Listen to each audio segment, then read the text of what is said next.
Fizi News 24. Fizi News 24. Média d'information en temps réel. Média d'information en temps réel. Fizi News 24. Fizi News 24. Chombo cha habari kwa muda sahihi. Média d'information en temps réel.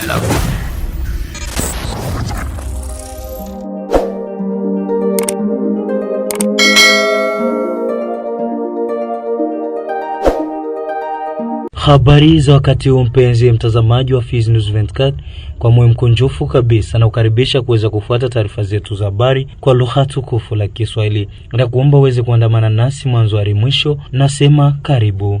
Habari zetu zitaanzia huko Fizi Center makao makuu ya tarafa ambako administrator wa tarafa la Fizi Bwana Sami Kalonji Baribanga ameamuru kuvunjwa kwa mnara aliyoujenga kwa pesa zake mwenyewe. Hivyo ni kutokana na malalamiko kwa mengi na watu kazi wakisema kwamba mnara ule ulikuwa uenda wa sura ya baba yake au ya babu yake.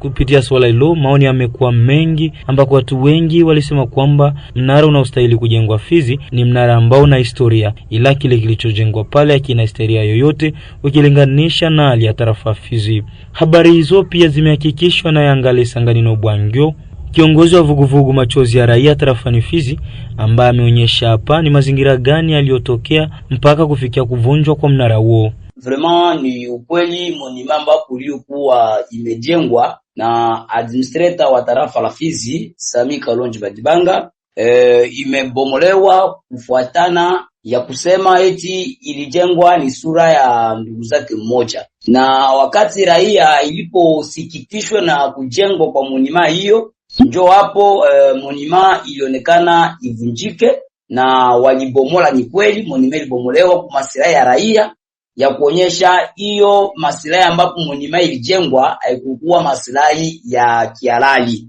kwa sababu kujenga mamonima inalomba maslahi yake, lakini ilijengwa kwa utashi wa administrateur wa tarafa la Fizi.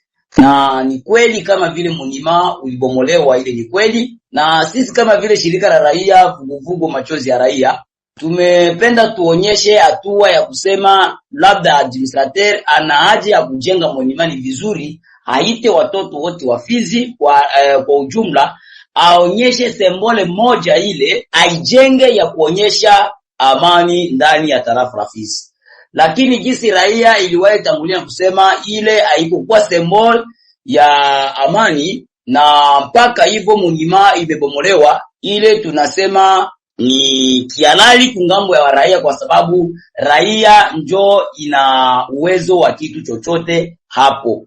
Na ni vizuri wakati mtu anataka jenga monima, kwisikie monima inasemaka, ile monima inaonyesha mfano wa kitu fulani, na gisi yeye anapenda ndani ya tarafa letu la Fizi amani uwepo, angalie ingine kitu fulani yenye anaweza akachore, kama atatia njiwa, kama ata symbolize bendera yetu ya Kongo ile ya couleur bleu, vraiment itakuwa ingine hatua ya kabambi sana ya kuonyesha amani ndani ya tarafa letu la Fizi. Na huko Kamituga ni kwamba silaha 7 aina AK47 pamoja na risasi na zana zingine za kijeshi kushikwa, au ndio matokeo ya kazi ya msako au bouclage zilizofanyika na jeshi la taifa FARDC kwa ushirikiano na askari polisi wiki tunayo katika jiji la Kamituga, jimbo la Kivu Kusini. Kwa mujibu wake Wisobo wa Kilongo Fiston, mratibu wa shirika la raia husika na haki za kibinadamu, amesema hatua hiyo ni muhimu na itasaidia pakubwa kurejesha usalama kama alivyoonyesha hapa kutoka eneo la Kamituga. Hali sio nzuri sana bwana mhariri, kwa sababu musantre ya Mwenga jeshi umoja wa FARDC alifiatulia mtu mmoja risasi na kumunyang'anya telefone. Donc mu territoire ya Mwenga mule mushefulie kwenye wasoda wako wingi waisha kwa systeme ya wanakunyang'anya telefone, wanakuambia tosha code. Alors vijana wengi wanaanza kufia usalama yao kule Mwenga, na hapa jijini Kamituga wanajeshi na polisi walifanya bouclage ukartia ambao wanaita Bitanga, na hiyo bouclage ilikuwa ni kutafuta watu ambao wako na cause security mwingine, na kwa ile bouclage walifanikiwa kupata zaidi ya silaha 7 na watu wengi walikuwa arrete en raison d'enquête. Tuliona hapa kuposta ya polisi ya mairie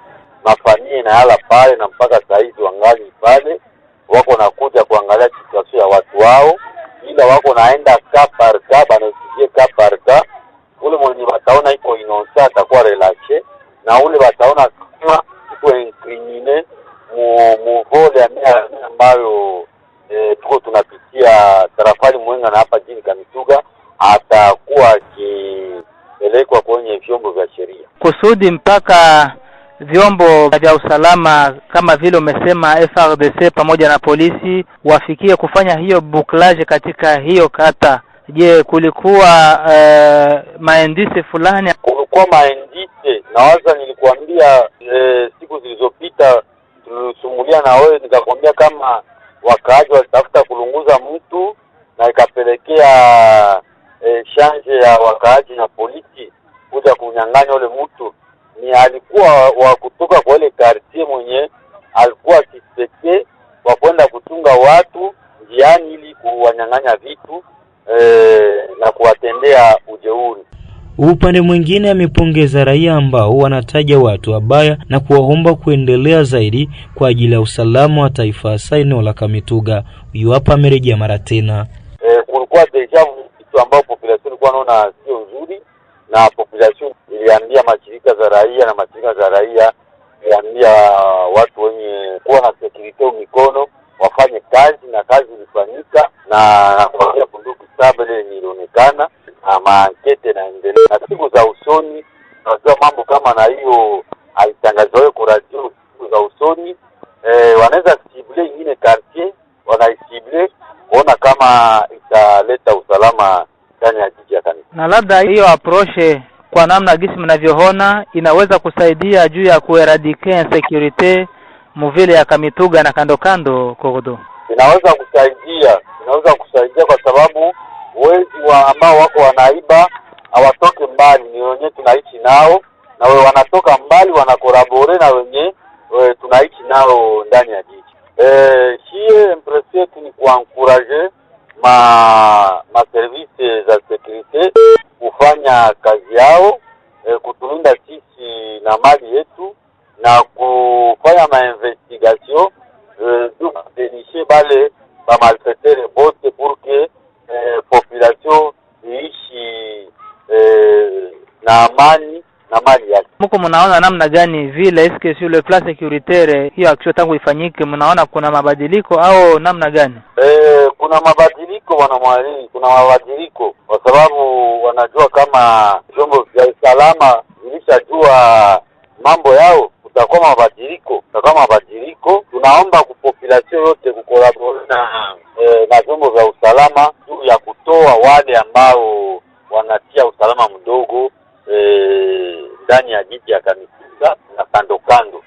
Huko Echibeni kwamba shirika jipya la raia mjini Baraka limeomba kwa viongozi wa kijeshi kuweka wanajeshi katika eneo la Echibe, eneo ambalo lipo katikati ya kijiji cha Malinde na Mukinja, sekta Mutambala tarafani Fizi.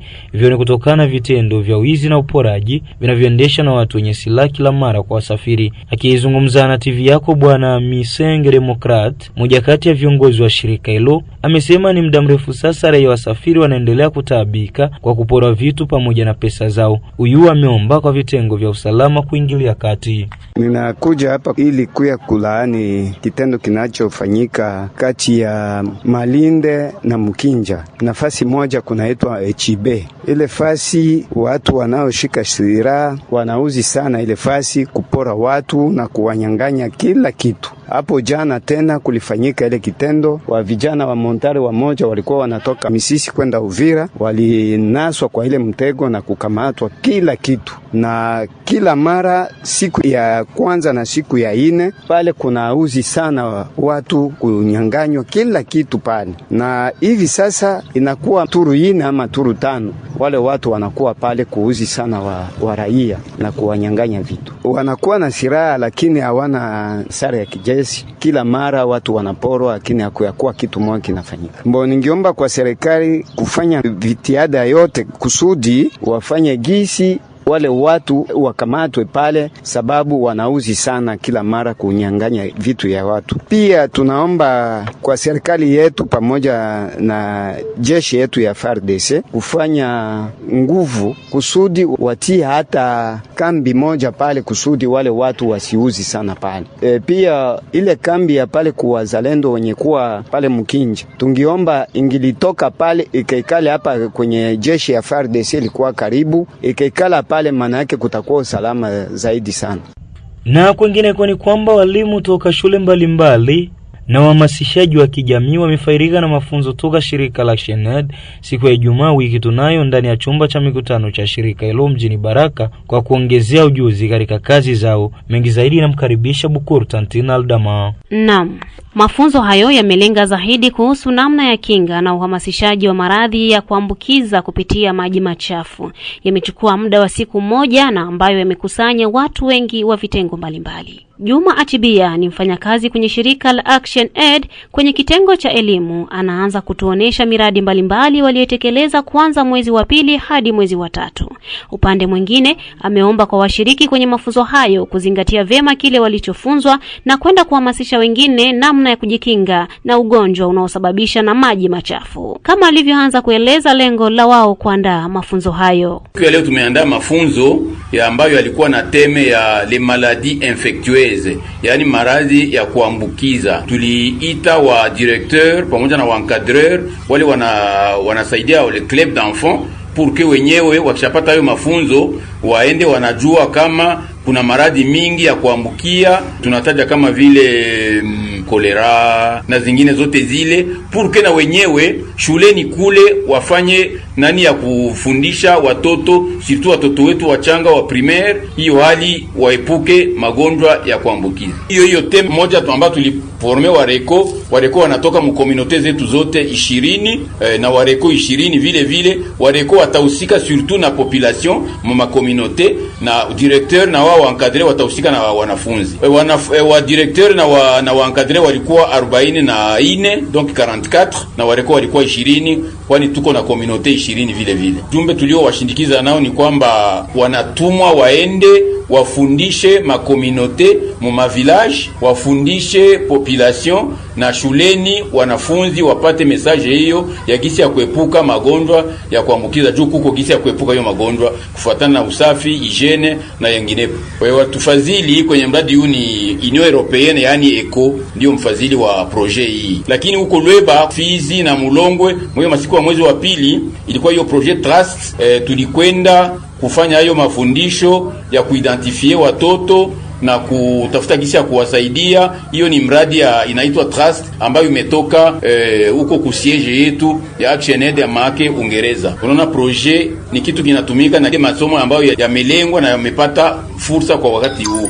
Labda kesho na kesho yake tutaomba ekole zingine zenye hazijabahatika kukupata, labda atapata mwaka kesho mwaka ingine itakayokuja. Tuna approche ingine tunaita education non formelle. Education non formelle ni wale watoto ambao wako mu communauté, mu village ambayo hawabahatiki kwenda shuleni, walipoteza mwezi 1, 2, 3 na hawasomi tena. Hiyo tulifanya recensement na tukafanya identification ya watoto. Sasa leo tumetoa vifaa vya walimu ambao watakwenda kuencadrer au watoto wao. Mafunzo yataanza siku ya kwanza hapa tarehe 16. Na leo pia tumetoa appui, misaada ya kusaidia wale watoto wa club d'enfants. Tumepana envelope kadogo kukila shule kwa kuwasaidia, yetuliita appui au club d'enfants. Upande wa wakufunzi kwenye mafunzo hayo wameonyesha pointi mbalimbali walizogusia, huku wakiomba washiriki kuzingatia vema kanuni za afya kama wanavyoeleza hapa. Tuwasikilize. Hapa kwa ActionAid mimi nikiwa sawa vile formateur, nilikuwa formé bari communautaire wenye kutoka fasi mbalimbali. Kwa leo tulikuwa wafundisho, nilifundisha watu juu ya magonjwa ambayo yanasababishwa na maji machafu, pia na magonjwa ambayo iko evitable baada ya vaccination, lakini magonjwa yenye mtu anaepuka kwa kupitia vaccination au chanjo. Kwa mafunzo hii kabisa ilikuwa muhimu sana kwa participa. Juu unajua community yetu ya zone santé ya Fizi iko vraiment magonjwa mingi yanasababishwa na maji, kama kwa kolera, mafièvre typhoïde, poliomyélite, magonjwa iko mingi tu sana. Ndio jagi tuliwafundisha nabo, haiko kubure wala haiko hii material kali tu, hapa ni ya kufanya community juu epuke ile magonjwa yenye yanasababishwa na maji machafu, vile na ile magonjwa yenye inaepukwa kwa kupata chanjo. mikatabu sasa ile norme ya sante kwa kuepuka magonjwa yenye inaweza kusababishwa na maji machafu, uswate yenye inaweza kusababishwa na mtu mwenye kupata vaccine. Hiyo magonjwa yote tuliambia watu ni magonjwa mingi.